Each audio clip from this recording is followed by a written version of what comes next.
Eu quero convidar você a abrir a sua Bíblia em Daniel, capítulo 1. Daniel, lá no Velho Testamento, capítulo 1.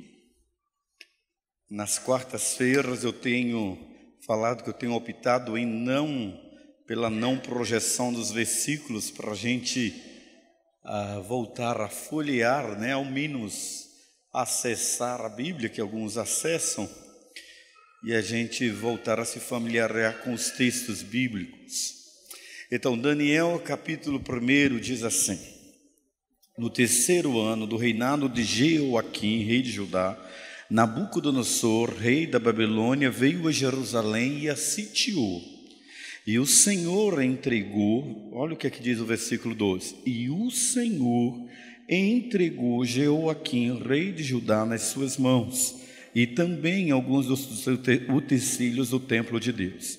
Ele levou os utensílios para o templo do seu Deus na terra de Senear, e os colocou na casa do tesouro do seu Deus. Depois o rei ordenou Aspenaz, o chefe dos oficiais da sua corte, que trouxesse alguns dos israelitas da família real e da nobreza, jovens sem defeito físico, de boa aparência, cultos, inteligentes, que dominassem os vários campos do conhecimento e fossem capacitados para servir no palácio do rei. Ele deveria ensinar-lhes a língua e a literatura dos babilônios. Da sua própria mesa, o rei designou-lhes uma porção diária da comida e de vinho, e eles receberiam um treinamento durante 3 anos, e depois disso passaria a servir ao rei. Entre estes estavam alguns que vieram de Judá: Daniel, Ananias, Misael e Azarias. Eu queria que vocês repetissem comigo esses nomes, porque a gente não sabe esses nomes, não é? Geralmente quando a gente fala assim, Daniel e os seus amigos, aí como é que a gente fala o nome dos amigos de Daniel? É Sadraque, Mesaque e Abednego. Mas você sabia que eles rejeitaram esses nomes? Eles não aceitaram esses nomes. Eu quero explicar para você por isso. O nome deles eram Ananias. O chefe dos oficiais deu-lhes novos nomes. A Daniel, o nome de Beltesazar. A Ananias, Sadraque. A Misael, Mesaque. E a Azarias, Abednego. Daniel, contudo, decidiu não se tornar impuro com a comida e com o vinho do rei, e pediu ao chefe dos oficiais permissão para se abster deles. E Deus fez com que o homem fosse bondoso para com Daniel e tivesse simpatia por ele. Apesar disso, ele disse a Daniel: tenho medo do rei, o meu senhor, que determinou a comida e a bebida de vocês. E se ele os achar menos saudáveis que os outros jovens da mesma idade, o rei poderia pedir a minha cabeça por causa de vocês. Daniel disse ao homem que o chefe dos oficiais tinha encarregado de cuidar dele e de Ananias, Misael e Azarias: peço que façam uma experiência com os seus servos durante 10 dias. Não nos dê nada além de vegetais para comer e água para beber. Depois compare a nossa aparência com a dos jovens que comem a comida do rei, e trate os seus servos de acordo com o que você concluir. Ele concordou e fez a experiência com eles durante 10 dias. Passados os 10 dias, eles pareciam mais saudáveis e mais fortes do que todos os jovens que comiam a comida da mesa do rei. Assim, o encarregado tirou a comida especial e o vinho que havia sido designados, e em lugar disso lhe dava vegetais. A esses 4 jovens, Deus deu sabedoria e inteligência para conhecerem todos os aspectos da cultura e da ciência. E Daniel, além disso, sabia interpretar todo tipo de visões e sonhos. Ao final do tempo estabelecido pelo rei para que os jovens fossem trazidos à sua presença, o chefe dos oficiais os apresentou a Nabucodonosor.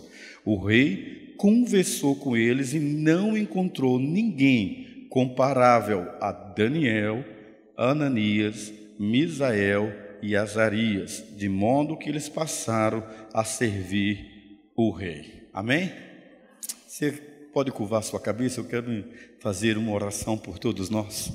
Pai eterno, arrebata-nos o coração, de tal forma que toda nossa capacidade psíquica, toda nossa capacidade, predisposição mental, seja levado cativo à obediência de Cristo Jesus, nosso Senhor. Inclusive, ó Deus, desses teus servos que não estão aqui agora, mas estão ouvindo esta mensagem, ó Senhor, meu Deus, pelos meios aos quais ela será disponibilizada. Que não permita, ó Deus, que haja uma interpretação equivocada e de que a intencionalidade maligna venha distorcer o entendimento real da Tua palavra. Deus, a Tua palavra é como uma espada de dois gumes, e nós acreditamos que ela é apta para nos fazer discernir entre o engano e a verdade, a fim de que todo homem seja divinamente instruído e habilitado, Senhor, para uma obra real. Por isso, leva cativo todo pensamento à obediência de Cristo Jesus e derrama sobre nós entendimento claro, aquilo que o homem natural não pode enxergar, mas que o homem espiritual o pode. Assim, Deus, a Tua igreja seja edificada no entendimento da Tua palavra, em nome de Jesus. Amém. Vamos lá. Eu não vou pregar sobre esse texto, mas esse texto, ele nos dá uma intencionalidade clara, num princípio claro, sobre aquilo que talvez você não tenha conhecimento e você não é obrigado a ter. Bom seria que todos nós, cristãos, fôssemos imersos, né, na capacidade de discernir os espíritos, mas não é verdade, não é assim que funciona. Cada um tem o seu tempo, né? Todos nós somos chamados por Deus para crescermos de degrau em degrau até a estatura de varão perfeito, mas nós crescemos à medida do nosso relacionamento com Deus, o tempo que nós gastamos para Deus. Então, a igreja, ela é formada de homens que entendem as coisas na perspectiva natural e há homens que entendem as coisas na perspectiva espiritual. Só que Paulo, ele diz que as coisas naturais não conseguem compreender as espirituais, porque as coisas naturais são entendidas naturalmente e as espirituais são discernidas espiritualmente. Agora, quando eu leio esse texto aqui, eu percebo assim que existe uma conspiração, existe uma intencionalidade maligna de furtar do povo de Deus a sua identidade. Então Satanás sempre procurou fazer isso, distorcer, inverter as coisas. Se eu fosse entender esse contexto aqui e trouxesse do plano físico para o plano espiritual, nós entendemos aqui que o povo de Deus estava tão distante, vivia uma religiosidade tão mórbida, tão fria, tão sem a presença de Deus, e Deus os chamou a atenção tantas vezes, que o texto diz que o próprio Senhor os entregou Jeoaquim e entregou todo o que era dele, todos os seus filhos, para o rei da Babilônia. E o povo de Israel, que era um povo escolhido por Deus, era um povo especial, foi arrastado da sua terra e foram levados cativos para a Babilônia, subjugados. Mas o texto sagrado diz que foi o Senhor que permitiu isso, porque Deus queria tratar com o povo, Deus queria curar o povo. Só que o texto sagrado diz que uma das estratégias do rei da Babilônia, e se você gosta ou quer se aperfeiçoar em escatologia, uma das figuras, uma tipologia de reino de treva, uma tipologia de inferno, uma tipologia de reino da maldade, é a expressão a Babilônia. Babilônia, para os intérpretes, os teólogos dos últimos acontecimentos da teologia, da área da escatologia, ele chama a Babilônia da grande prostituta, o paraíso dos deuses, o paraíso da prostituição. Então, sempre que a gente fala assim, aquela casa é uma Babilônia, ou seja, é um lugar de prostituição, é um lugar de miséria. Então, é a mesma coisa quando eu digo assim, fulano, você é fariseu, eu estou chamando você de hipócrita.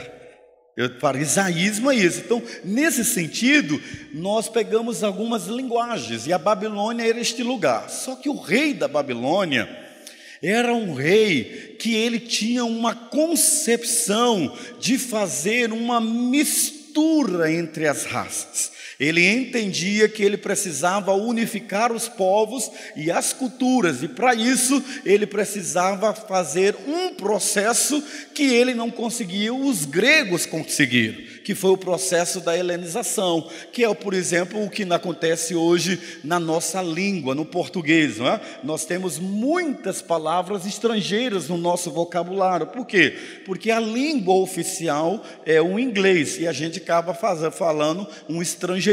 O rei da Babilônia pensou nisso. Ele pensou, eu preciso trazer unidade na religião, eu preciso trazer unidade na política, eu preciso trazer unidade na educação, e para isso eu tenho que começar com as bases.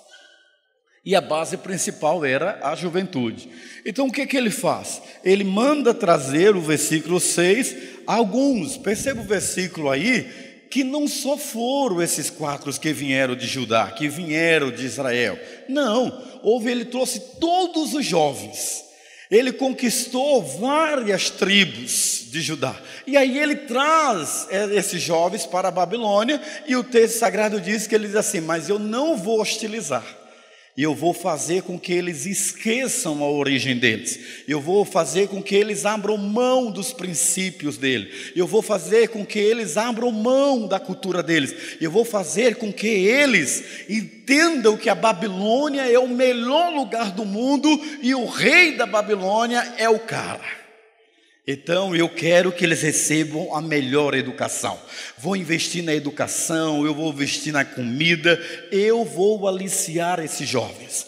Eu vou mudar a forma deles pensarem, para que eles não mais se lembrem do seu Deus, para que eles não mais se lembrem da sua lei, para que eles não mais se lembrem dos seus princípios, eles sejam verdadeiros babilônicos. Eu quero jovens que eu possa doutriná-los de tal forma que eles, não tendo nascido na Babilônia, eles se achem babilônicos pelo processo de doutrinação, pelo processo de manipulação, pelo processo que muda a cabeça de todo homem, a educação. É lógico, imagina que proposta boa, não é? Essa foi a mesma proposta que os romanos também fizeram para os cristãos, antes de perseguir os cristãos no 3º século, né? No 1º século. O Roma não queria perseguir os cristãos. Ao contrário, Roma disse assim, calma, gente, nós já temos o panteão dos deuses. Mais um ou menos um. Por que nós fomos perseguidos no 1º século? Porque nós não negociamos o nosso Deus. Nosso Deus é único. Então toda essa estratégia não é nova nos dias atuais, no século 21. É antiga. O texto sagrado mostra aqui que aqueles jovens vieram, entre eles se destacaram 4 meninos que tinham por volta de 15 a 17 anos, sem pai, sem mãe, e agora eles estavam numa outra terra, sendo e recebendo uma proposta de estudo fantástica. Estavam recebendo um tratamento VIP. Não era uma perseguição. Aliás, os estudiosos dizem que o cativeiro babilônico não foi ruim. Tanto é que depois que chegou o período da libertação, quando Daniel propôs a libertação, muitos não voltaram, permaneceram na Babilônia. Porque a Babilônia era bom, a Babilônia, alguns enriqueceram, alguns se tornaram eruditos, estudaram, receberam bolsa de estudo, fizeram intercâmbio, se aperfeiçoaram, menos esses 4. Esses 4 disseram: não, meu nome é Daniel, não é Beltesazar. Não, meu nome é Ananias. E eu vou ser Ananias, e não me venham com essa história de me chamarem de Sadraque. Meu nome é Misael. Eu sei a minha identidade, eu sei quem eu sou, eu sei qual é a minha origem, eu sei o que eu creio, eu sei qual é o propósito da minha existência nesse mundo. E aqueles 4 fizeram diferença na Babilônia, porque eles sabiam discernir quem era Deus, qual era o propósito de Deus para as suas vidas e o que não era vindo da parte de Deus. Nós temos hoje uma dificuldade muito grande, uma dificuldade de entender, queridos, quando a Bíblia diz que a nossa luta não é contra a carne e o sangue, mas sim contra principados e potestades. Nós entendemos que alguns países do mundo que viveram, implantaram socialista, e vocês não imaginam, eu poucas vezes falo, eu falei no início, quando eu cheguei aqui na Cibapa, há 2 anos atrás, o que mais me doía em Angola, o que mais me doía, era ver centenas e centenas de crianças mutiladas por causa da guerra. Uma guerra sem fim, irmão matando irmão, financiado por gente que queria a riqueza da terra. E com a riqueza da terra, Angola é um país rico. Cabinda, que fica no norte do país, é uma fonte de petróleo. O Ambo era a sede intelectual do governo angolano. E algumas cidades como Benguela, que eram lugares paradisíacos de turismo, sem falar nas pedras preciosas de Angola, trazia então gente gananciosa que financiava a guerrilha dentro de Angola, sem se importar com o final do povo. Sabe, esse tempo acabou. A melhor forma agora é trilharmos por um caminho, o caminho da ideologia. E quando a gente pega esse texto para pensar com o que aconteceu no Brasil, o que está acontecendo no Brasil, a gente até ri, porque o problema nosso não é o problema com aqueles que não conhecem a Sagrada Escritura. O mais dolorido é a gente ver que, como muitos jovens foram arrastados para a Babilônia, se tornaram babilônicos, perdendo sua identidade, o que nós temos é um evangélico no Brasil que não sabe ser evangélico. Um cristão no Brasil que não é mais cristão, que não vive o cristianismo, que não sabe o que é cristianismo, que não conhece a palavra de Deus. Sabe quando a Bíblia diz: o meu povo perece por falta de conhecimento? E faltando profecias, o povo se corrompe. É o que está acontecendo no Brasil. É lógico que hoje eu escolhi uma temática bem dentro da proposta que eu tomei para os meus últimos anos, de denunciar tudo aquilo que corrompe a sua fé. Quando a nossa ministra Damares, ela disse que meninos vestem azul e meninas vestem rosa, ela não estava falando de cor. Todos nós sabemos o que ela estava falando. Todos nós sabemos que a pastora Damares, que já esteve aqui no nosso estado, no Tocantins, falando no auditório da Assembleia de Deus, mostrando a sua militância há mais de 10 anos no Congresso, nas câmaras municipais, para não permitir que as obras do mal viessem a corromper as nossas crianças. E aí eu gastei esses dias assim pensando no Facebook, quanto crente babaca, quanto crente idiota, quanta gente que se diz evangélico e que não é evangélico nem aqui nem no céu, é evangélico no quinto do inferno. Não é evangélico. Porque nós evangélicos defendemos, não é instituição, não defendemos organizações, nós defendemos os princípios que fazem com que nós vivamos a vontade de Deus, que é boa, perfeita e agradável. E quando você pega, e eu não estou com medo de ser criticado com isso, quando você pega esses cristãozinhos que estão lá no Facebook, falando mal do governo e criticando a palavra da ministra, é crente que não lê Bíblia, é crente que não ora, é crente que não tem testemunho público. Vasculhe a vida e você vai perceber que é um cristãozinho de meia pataca. Não é gente que tem vida, não é gente que leva ninguém para Jesus, não é gente que está no círculo de oração, no culto de oração, não é gente que faz devocional, é gente que estudou numa instituição pública, federal ou estadual e foi aliciado por uma proposta de educação que o doutrinava a olhar as coisas no plano natural. Não é gente que tem vida. Não tem vida com Deus, tem vida com instituições, e a igreja é mais uma instituição. Eu gosto quando eu leio o preâmbulo da nossa Constituição, quando ela diz assim: nós, representantes do povo brasileiro, reunidos em Assembleia Nacional Constituinte, para instituir um Estado democrático, destinado a assegurar o exercício dos direitos sociais e individuais, a liberdade, a segurança, o bem-estar, o desenvolvimento, a igualdade e a justiça como valores supremos de uma sociedade fraterna, pluralista, sem preconceito, fundada na harmonia social e comprometida na ordem interna e internacional com a solução pacífica das controvérsias, promulgamos sob a proteção de Deus.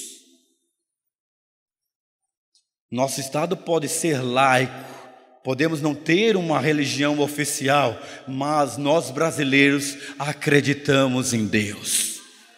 Deus acima de tudo e de todos. E foram homens, e essa é uma das constituições celebradas mais democráticas possível, porque nós acreditamos sim no pluralismo e acreditamos num Estado sem preconceito. Mas, olhe para mim, nós temos a Constituição e graças a Deus ela é permeada de princípios cristãos. Mas a sua carta magna é a Bíblia. É a palavra de Deus. Quando Gênesis capítulo 1, versículo 27, talvez você nunca tenha lido. A ideia de azul e rosa, ponto final, está lá em Gênesis capítulo 1, versículo 27. Ela não estava dizendo que o homem só vesse rosa, só vesse azul, porque o que é que eu ia fazer com as minhas camisas rosas? Eu tenho várias. Minha gravata preferida é a rosa. Eu lembro que eu fui um dos primeiros homens da Baixada Fluminense a usar camisa rosa. Sei não, esse pastorzinho, viu? Porque década de 80, homem usar rosa. Pensa, não era fácil. Ela não estava falando disso, ela estava falando do princípio, idiota. E olha o que está escrito. Ela está dizendo literalmente para mim e para você, olha lá o que está escrito, olha lá. Pastor, por que o senhor está jogando pesado? Porque eu acho que a gente está precisando ser evangelizado. As igrejas estão precisando ser evangelizadas. O texto está dizendo assim, versículo 27, abra aí sua Bíblia, certo? E criou Deus o homem, a sua imagem. A imagem de Deus o criou. Agora, olha que coisa mais terrível, né? Para alguns cristãos, macho e fêmea os criou. Macho e fêmea. Eu acho engraçado que esses assuntos, a gente começa a dizer assim, pastor, agora o senhor está falando essas coisas, porque eu acho que a gente tem que desenterrar as questões temáticas. A doutrina da criação do ser humano, querido, revelado nas Escrituras Sagradas, em que a distinção dos sexos é padrão e não pode ser relativizada. É lógico que você tem hoje igreja cristã no Brasil contemporânea, onde você tem pastor transexual, onde você tem pastor transgênero, pastora transgênero, você tem pastor para tudo. Igreja para tudo. Temos ali na JK uma igreja voltada para o público LGBT, alguma coisa assim, porque vivemos numa sociedade hedonista. Mas quando nós entendemos o contexto que a Bíblia nos chama aqui, eu começo a perceber assim o quanto nós nos distanciamos da Bíblia. Você é um cristão. A Bíblia para você é a única regra de fé e prática, amém? A Bíblia não contém a palavra de Deus, a Bíblia é a palavra de Deus. É um livro cultural lá do primeiro século. Não, a Bíblia é a revelação de Deus, é a boca de Deus para você. E precisamos entender isso. Você não pode ser conduzido por teorias sociais que nascem em laboratórios de ciências sociais, ainda que nasçam nas principais universidades do mundo, porque elas ensinam diferenças, que as diferenças entre os sexos são resultados da relação histórica de opressão e preconceito entre homem e mulher. É assim que eles ensinam. Esse entendimento, querido, da ideologia de gênero, ele não está tão vencido. Sabe por que não está vencido? Porque não é uma questão apenas de política, é uma questão de mentalidade doutrinária que já está entranhada em alguns e aceita dentro dos nossos arraiais evangélicos. Os defensores desse conceito, ele promove a inversão de valores e afronta os princípios cristãos. Apesar dessa época apresentar desafios diferentes cristãos, as Escrituras, a Bíblia, sempre nos advertiu, como a passagem de Daniel. Nós sempre fomos advertidos. E eu acho engraçado quando a Bíblia diz assim, que por se multiplicar a iniquidade. Você sabe o que é iniquidade? Isso é um termo evangélico das antigas, né? Traduzindo a linguagem, por se multiplicar o pecado, o amor de muitos por Deus iria esfriar. Sabe o que é que a Bíblia diz? Não é que a gente vai sair da igreja e viver o pecado. A Bíblia diz que nos últimos dias, se possível, Satanás enganará você, até os escolhidos de Deus, porque a apostasia é quando a gente abre mão e nega Deus, adorando a Deus, sem saber que não é Ele mais Deus, porque castraram Deus do seio do seu povo. E quando nós entendemos essa questão, a gente entende o que está por trás disso. Sim, azul e rosa, ponto final. Menino e menina, macho e fêmea. Não tem a Bíblia que diz isso. Troca de papéis entre homens e mulheres nunca foi aprovado pela Bíblia. Por isso que nós não concordamos. Não é questão de governo, não é uma questão de Bíblia, é uma questão de princípios.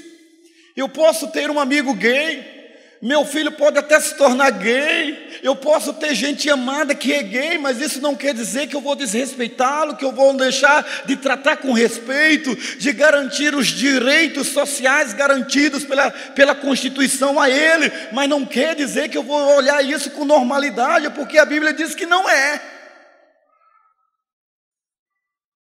Não é. E a gente precisa entender isso. Ou você acha que dentro da nossa igreja não tem pessoas com inclinações homossexuais? Pessoas que estão lutando, porque entendem que houve sim, elas não nasceram homossexuais, mas elas nasceram e em um momento do processo da sua formação, alguém interferiu para que ela tivesse uma desorientação. E aí todo mundo chia isso, porque a regra social é o direito de ser feliz. O direito de ser feliz não nos dá o direito de romper com o princípio da palavra de Deus. A ideologia de gênero, que a nossa ministra agora, como ministra dos direitos humanos, ela propaga que os papéis, essa ideologia de gênero, que os papéis dos homens e das mulheres foram socialmente construídos e que tais padrões devem ser desconstruídos e que essa posição não aceita o sexo biológico. Ou seja, na cabeça desses homens e dessas mulheres, macho e fêmea não se define pelo órgão.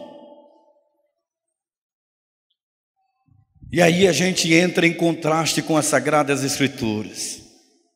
A questão que nós queremos falar aqui, queridos, é o que a Bíblia nos chama a entendermos o conceito da confusão de identidade de que querem se criar dentro do meu coração e do seu coração. O que a gente vai fazer com Romanos capítulo 1? Abra aí sua Bíblia. O que a gente vai fazer com esse texto? Romanos capítulo 1, versículo 25 e diante. Vamos lá. É um texto longo, mas eu acho que a gente está precisando de Bíblia, né? Vamos lá. O que a gente vai fazer com esse texto? Romanos 1, versículo 25. Acessou? Diz assim a minha versão, que é a NVI, versículo 25. Por isso, por causa disso, melhor, trocaram a verdade de Deus pela mentira e adoraram e serviram a coisas a serem criadas em lugar do Criador, que é bendito para sempre. Por causa disso, Deus os entregou às paixões vergonhosas. Olha o que diz o texto: até suas mulheres trocaram suas relações sexuais naturais por outras, contrário à natureza. Da mesma forma, os homens também abandonaram as relações naturais com as mulheres e se inflamaram de paixão uns pelas outras. Começaram a cometer atos indecentes, homens com homens, e receberam em si mesmo o castigo merecido pela sua perversão. Além do mais, visto que desprezaram o conhecimento de Deus, eles os entregou a uma disposição mental reprovável para praticar o que não deviam. Tornaram-se cheios de toda sorte de injustiça, maldade, ganância, depravação, e são cheios de inveja, homicídios, rivalidade, engano e malícia. Quando você entende esse texto e a gente olha para o nosso contexto, a gente diz assim: meu Deus, consequência lógica é a determinação de sexo de uma pessoa agora é definida pelo fator psicológico. É o que o processo educacional, doutrinado dessa nação quer colocar para nós. Não, a pessoa define o que ela é pelo fator psicológico e não pelo fator do gênero. E eu e você engolimos isso. As pessoas estão fazendo aqui uma apologia, claro, os adeptos dessa teologia afirmam que a sexualidade, o desejo sexual e o gênero, homem e mulher, não estão relacionados com o sexo, com os órgãos genitais. Eu perguntei para um desses camaradas, ele dizia assim: então como é que, pastor, o senhor me responde a pessoa que nasce hermafrodita? Não confunda a questão de você ter uma questão de anomalia genética com uma questão de definição sexual. Menino nasceu com pinto, menina nasceu com perereca. Pastor, mude o nome: aranha.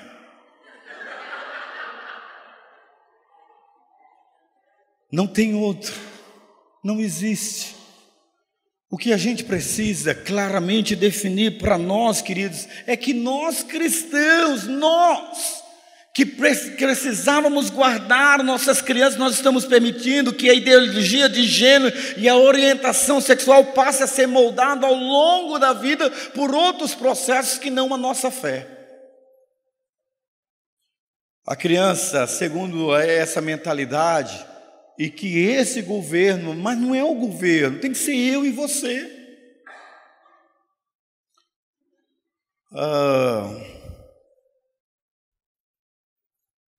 Eu e Lídia conhecemos uma moça, lá vai, na verdade, um rapaz. Eu frequentava muito a casa deles. Então uma irmã disse assim para mim: pastor, eu vou receber meu sobrinho. Ele estava na Espanha, e aí ele não conseguiu entrar, mas ele vai ficar um tempo lá em casa e eu queria preparar o coração do Senhor. Eu falei: por quê? Ele disse: porque ele não é ele, é ela. O nome dele é Alexandre, mas ele não gosta de ser chamado de Alexandre, é Marrone.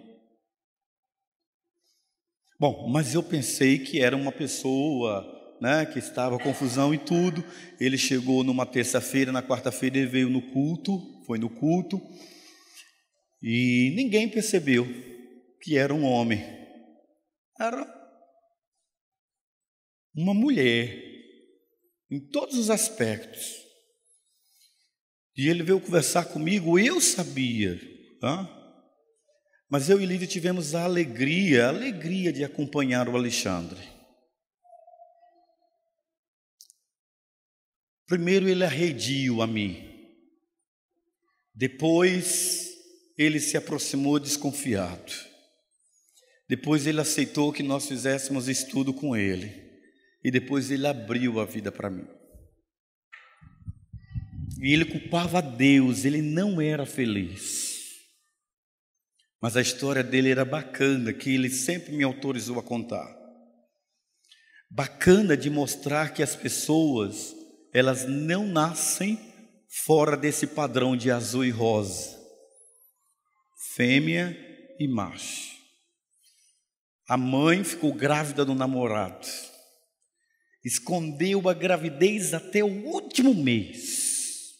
Ninguém descobriu que ela estava grávida. Amarrada. Todos nós sabemos que as concepções, aqui nós temos os psicólogos e médicos, sabem muito bem que as sensações e emoções da mãe vai para o filho. E ele nasceu assim, escondido. Depois, ele ainda ficou escondido por um tempo. A mãe tinha uma vontade enorme de ter uma menina e tratava ele como menina. Tratando como menina e tendo que trabalhar aos 4 anos de idade, ele começou a sofrer abuso sexual, um pedófilo na vida dele. 7, 8 anos, todo mundo na escola, você sabe como é criança, não? Mariquinha, viadinho. 11 anos. Ele é aliciado por uma pessoa declaradamente homossexual a começar a se vestir de mulher. 13 anos ele começa a tomar hormônio anticoncepcional para mudar o corpo. Então ele não se sentia amado por ninguém. Sempre tem uma história de abuso. Sempre tem uma história de rejeição. Sempre tem alguém que está por trás de uma pessoa que vive esse conflito. Agora, existe pessoas que a gente sabe que têm um comportamento de educação e nós somos mentirosos. Porque nós não chegamos para o pai e para a mãe dizer para ele assim: esse menino está sendo tratado como menina. Essa menina está sendo tratada como menino. Quantos de nós temos a oportunidade e não fazemos isso? Quando um desses meninos, educadinho, amadinho, está lá na escola, o cara do mal, você já viu como é que eu estou fazendo na Cibapa agora? Quando eu apresento criança, foi a Regina que me ensinou. E eu digo assim: ó Deus, proteja a inocência desta criança, até que ela possa se defender.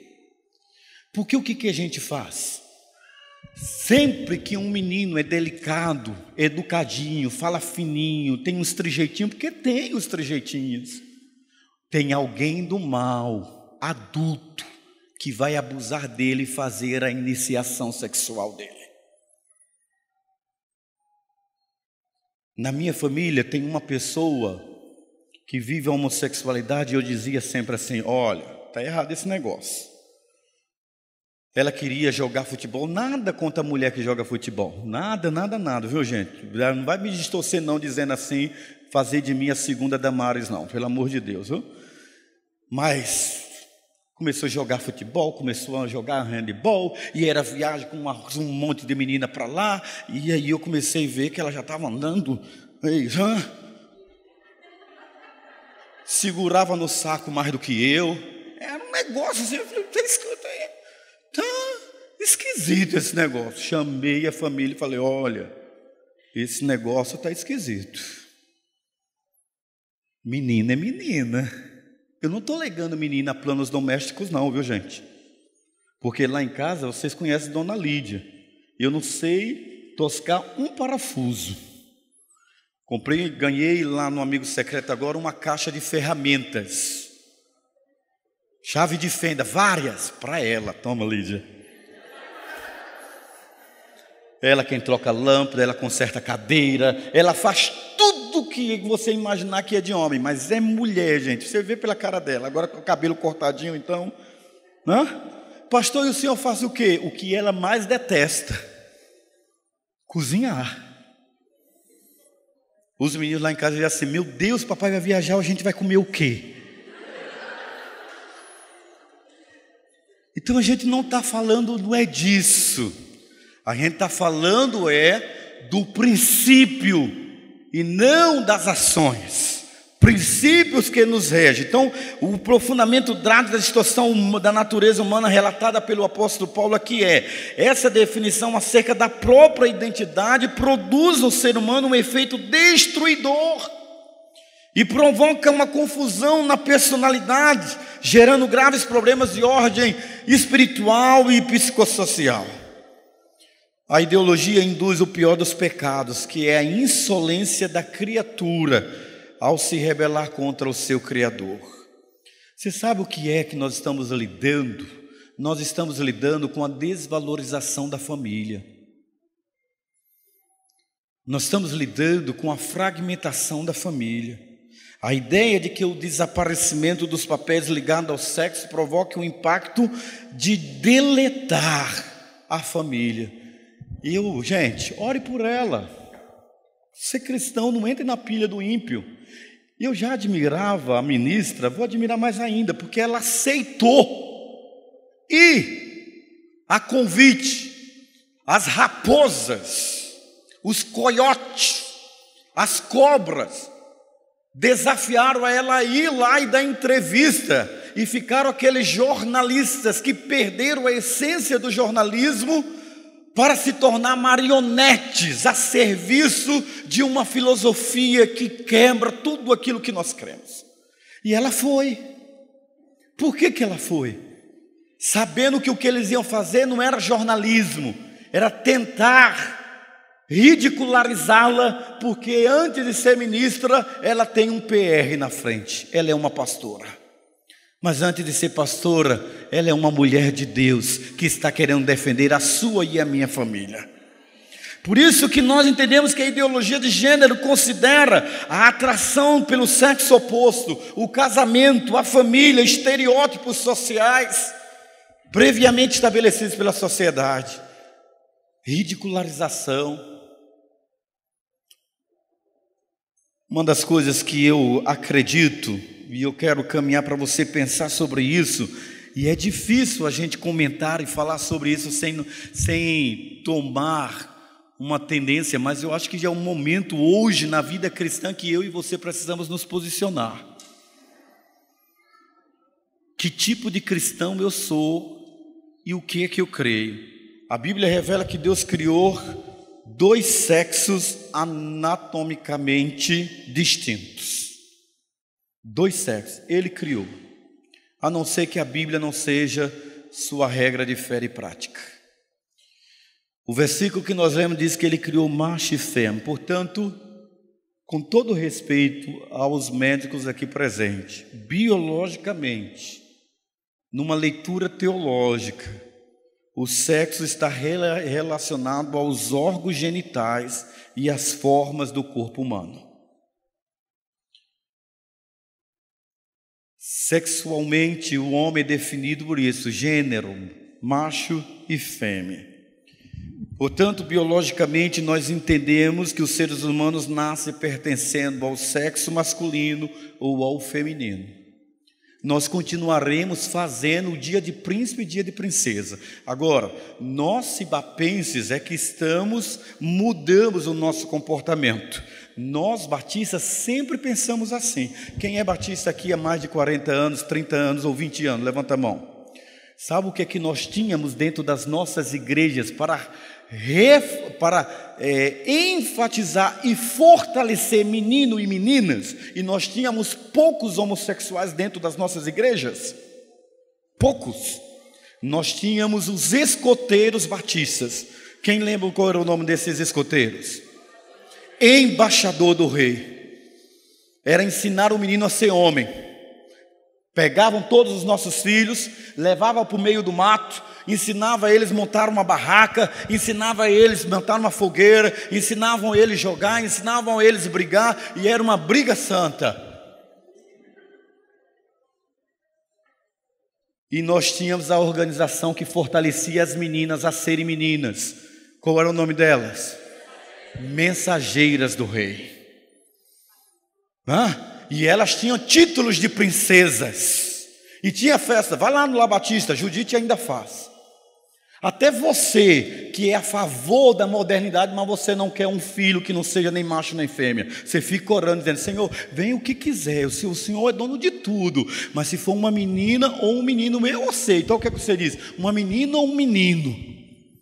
E quando você vai revelar o sexo, você coloca o azul e o rosa. Agora ficaram de mimimi com a ministra, mas para saber o sexo da criança, solta lá o balão azul e o balão rosa. Então a gente está, na verdade, sendo manipulado por uma mídia tendenciosa, sem Deus, que quer fazer com que os evangélicos se levantem contra os planos de Deus. E nós precisamos entender que a nossa voz é essa. Assim sendo, os seres humanos nascem pertencendo ao masculino e feminino. O homem designado por Deus para ser macho e a mulher como fêmea. Nós não podemos alterar essa verdade bíblica, a não ser que a gente deixe de ser evangélico. A cultura humana, ela está sob o julgamento de Deus, e é isso que nós estamos lidando no dia a dia. Pastor, a jornalista perguntou para ela, ministra, uma mulher com uma cara de songamonga, ministra, o que a senhora entende por ministério da família? Pegadinha do cão, né? Como a legislação agora reconheceu várias formas de família, né? Só que a Damares saiu muito bem, e ela deu uma resposta bacana. Ao instituir o casamento, Deus ordenou o quê? Veja lá o que diz o versículo 24 do capítulo 2. Diz assim, a minha versão: deixará o varão o seu pai e a sua mãe, apegar-se-á à mulher, e serão ambos uma só carne. Deixará o varão novamente, ou seja, o que nós estamos falando? O texto está falando de uma instituição, de um casamento, uma união monogâmica. Nós evangélicos defendemos o casamento monogâmico. Nós evangélicos defendemos o casamento monogâmico e heterossexual. O texto está defendendo isso. Apegar-se-á a uma mulher, macho e fêmea. Esse é o propósito. O pior de tudo, gente, é que eu estava mandando a mensagem para os pastores, é que eu tenho líderes de IGD, líderes de pequeno grupo, que deveriam ter a decência de deixar a liderança da igreja. Porque que líder que vai ensinar o quê? Vai ensinar o quê? Você não pode, querido, de maneira nenhuma, de ensinar um caminho em que a criança deve andar, se você entender que a definição da identidade sexual é a criança que vai escolher lá na frente, vai sendo conduzida desde a infância, na formação do seu caráter, por um processo de educação tendencioso, para desvirtuá-la do seu próprio gênero. A diferença dos sexos, querido, visa a complementariedade mútua na união conjugal. Eu resolvi baixar o nível. Vocês me permitem, gente, eu baixar o nível? Eu sei que eu já baixei mesmo, vamos lá, né? Já chamei vocês de idiota, disso e aquilo, né? Então, Deus fez 2 órgãos sexuais para se complementarem. 2 órgãos. Perfeito. Eu deveria ter colocado aqui, né? Aquele desenhozinho que a gente aprende na biologia, né? Para mostrar a genitália feminina e mostrar a genitália masculina.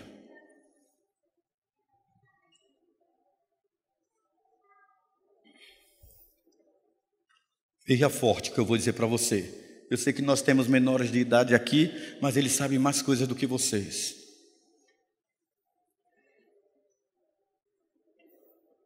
Eu comecei a pregar na igreja, preguei sobre santidade no leito. Aí tinha o marido, um casal, que eles queriam apimentar a relação sexual. E para apimentar a relação sexual, eles foram num psicólogo. E um psicólogo liberal. Sabe o que é que o psicólogo mandou fazer? Não, vocês precisam assistir uns vídeos de Kama Sutra. Vocês precisam mudar de ambiente. Incentivou a eles a fazerem um percurso pelos motéis da cidade. Aí o psicólogo disse para ele assim: tudo é permitido entre as 4 paredes. Aonde tiver um buraco, tudo é permitido. Aí a curva foi aumentando. Foi aumentando. Foi aumentando. Foi aumentando. É lógico que aumentou tanto que ela colocou um baita de um chifre nele. Virou corno. E aí ele veio chorando para o aconselhamento pastoral e eu disse para ele assim: quem planta vento colhe tempestade. Do jeito que você alimentou a mente e a cabeça dele, ou você acha que quando você estava assistindo um filme com ela, você estava vendo e ela também não estava vendo e comparando tudo. Você levou prostituição para dentro da sua cama, você levou prostituição para dentro da sua casa e você colheu adultério.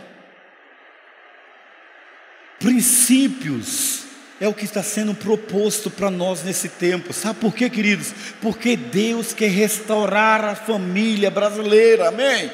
Porque Deus quer restaurar os casamentos, porque Deus quer restaurar a educação dentro das nossas casas, porque Deus quer trazer santidade. E por incrível que pareça, nós chegamos a um índice alarmante de divórcios, de adultério dentro dos arraiais evangélicos, porque nós aceitamos as propostas da Babilônia para dentro de nós. Nós entendemos que isso não tem nada a ver, que nem tudo é pecado, tudo tem que ser balizado à luz das Sagradas Escrituras. Não tem como ter conserto na nossa sociedade se nós não lutarmos para entendermos que o que a ministra está defendendo, o que o governo está propondo, é a diferença dos sexos que visa a complementariedade mútua na união conjugal. Deixa eu dizer uma coisa para você guardar só isso. Mudam-se a cultura, muda-se os costumes, mas a palavra de Deus permanece inalterável. A palavra de Deus permanece para sempre. O que era funcional lá no primeiro século é para os nossos dias. Por isso a educação dos nossos filhos com distinção dos sexos, sim. Educar não consiste apenas em suprir os meios de subsistência e proporcionar o bem-estar necessário à família. Cabe também aos pais instruir os filhos à demonstração do Senhor. Eu e Lídia fomos no médico, e Lídia entrou com o João, ficou eu e a Daça do lado de fora. Olha bem o que eu vou dizer, para vocês me ajudarem. E chegaram duas mães com a sua filha. Eu não estou dizendo que elas não tinham condições não têm condições nenhuma de dar uma boa educação. Eu não estou dizendo que elas duas não têm condições de ensinar nada. O que eu estou dizendo é que quando eu olho para minha filha e para os meus filhos, e eles perguntam assim: pai, por que ela tem duas mães? Por que ele tem dois pais? Eu digo o que a Bíblia diz, porque eles não conhecem as Sagradas Escrituras. A Bíblia diz: errais porque não conheceis as Sagradas Escrituras. Então eu tenho que dizer para eles: a Escritura diz assim, mas eles, por não conhecerem, agem e procedem desta forma. É um papel nosso, não é um papel do Estado, é um papel nosso essa definição. A família cristã não pode perder a referência bíblica na educação dos filhos. Por exemplo, explicar, orientá-los de que homens e mulheres possuem órgãos sexuais distintos, fisiologia diferente, personalidades dispares. É responsabilidade minha e sua. Agora, eu fiz uma pesquisa. Sabe quando a gente começou a aceitar de forma artística a quebra dos nossos valores? Lá da década de 80, todos nós sentávamos em frente à Globo, lembra? E a gente assistia e achava o máximo Capitão Gay. Lembra disso? Capitão Gay, gay, gay. Jô Soares fazia parecer que era a coisa mais engraçada do mundo. A gente começou a delirar com o estereótipo engraçado dos trejeitos, e fomos aceitando, porque paulatinamente nós fomos aceitando a desconfiguração da identidade de menino e de menina. Com respeito, querido, às pessoas que estão me ouvindo agora e que não concordam, eu não estou propondo nenhuma discriminação. Eu não estou dizendo que elas não devem ser amadas e não serem aceitas no nosso meio. Ao contrário, nós já tivemos tantas pessoas queridas nesta igreja, que amamos, que continuamos a amar, mas a gente não pode compactuar com algo que ameaça a minha e a sua vida. Como, pastor? Ameaça como? Ameaça em ter a gente achar que é normal. Não é normal. Ah, pastor, é anormal? Não, também não é anormal. É simplesmente vidas que desconhecem os propósitos que Deus estabeleceu para a sua vida. Agora, deixa eu falar. Eu quero terminar dando um puxão de orelha em vocês, mulheres. Olhe para mim. Vocês amam um homem que perdeu a sua identidade de homem. Vocês amam ter um amiguinho e que vocês tratam como mulheres. Você sabe que boa parte dos homens que passaram por essa igreja, que estavam lutando contra a homossexualidade, a culpa foram de vocês, mulheres? Porque vocês os tratavam como meninas, como mulheres. Vocês não os tratavam como homem. Lidava como se fosse uma amiga, achava o máximo. O marido ficava do lado olhando assim, ó. Esses dias eu estava no lugar, chegou um camarada, nós gostamos muito dele, e aí a mulher vai lá e tal, e foi, e aquela farsa tudo, e o marido bem caro olhando, e eu de longe olhando.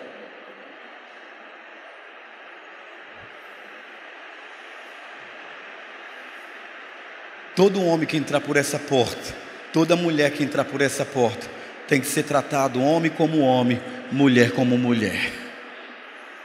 Por isso que na Cibapa nós não temos ex, na Cibapa não tem ex-prostituta, não tem ex-viado, não tem ex-ladrão, tem homem e mulher segundo a imagem do Senhor Jesus. E quando nós vamos reconstruindo isso, a gente vai dando a oportunidade da pessoa entender que ela precisa de esperança. A ideologia de gênero e essa filosofia toda que estamos combatendo, ela pretende relativizar a verdade bíblica e impor ao cidadão o que deve ser considerado ideal e normal. Acuada, eu entendo que boa parte ou parcela da sociedade, ela não esboça reação nenhuma, e o mal vem sendo propagado cada vez mais. Os cristãos precisam reagir a isso, batalhar pela fé que uma vez foi dada aos santos em Cristo Jesus. E eu quero concluir essa nossa reflexão com você pensando assim, pastor, qual era o objetivo dessa reflexão? É você entender o que é que nós queremos reconstruir. Nós queremos reconstruir. É que as nossas crianças sejam orientadas, baseadas nos princípios da nossa fé, e não na normatização de um processo de educação que quer reverter a identidade deles de menino ou de menina. Então a expressão azul ou rosa é: menino será menino e menina será menina, ponto final. Amém?